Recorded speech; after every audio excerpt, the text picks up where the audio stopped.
He's not getting traded. The Mets are going to play this thing out here.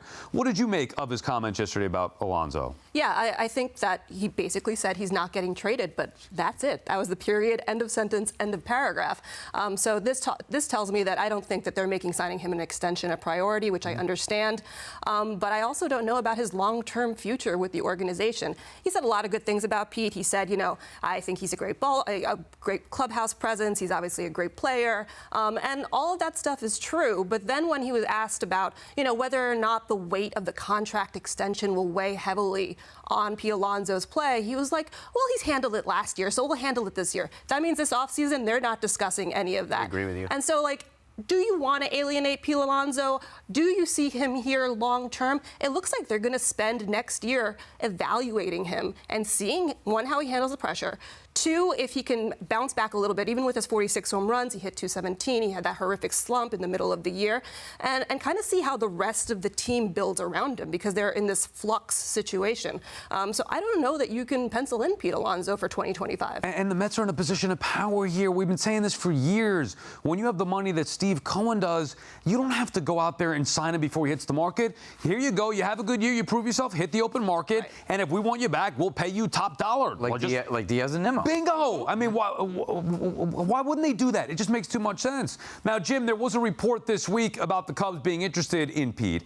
Anything to that? And do you think there are other teams that are potentially interested in trading for Alonso?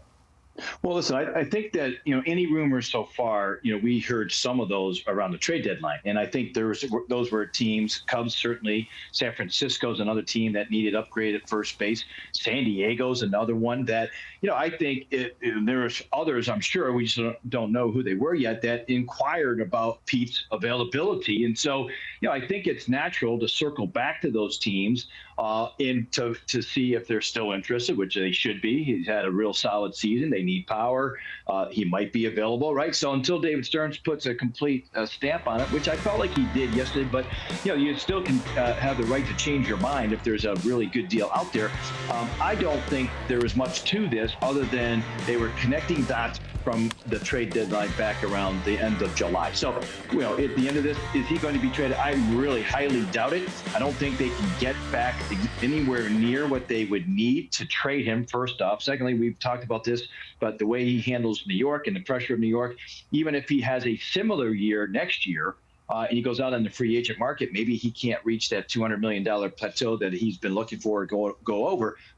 But if he has a really, really good year and bets on himself and wins, he may end up being, you know, over 200. So I think both sides are in a position of power, not just the Mets. Good point. Yeah, and I mean, to Jim's point, like, you can have a legit rumor, a report out of Chicago saying that the Cubs are interested in Pete Alonso. That doesn't take into account the Mets' unwillingness to move him. And I think, Laura, I agree 100% with the way you read it. Not trading him this winter, not guaranteeing he'll be with them after that. And that's just where we are right now.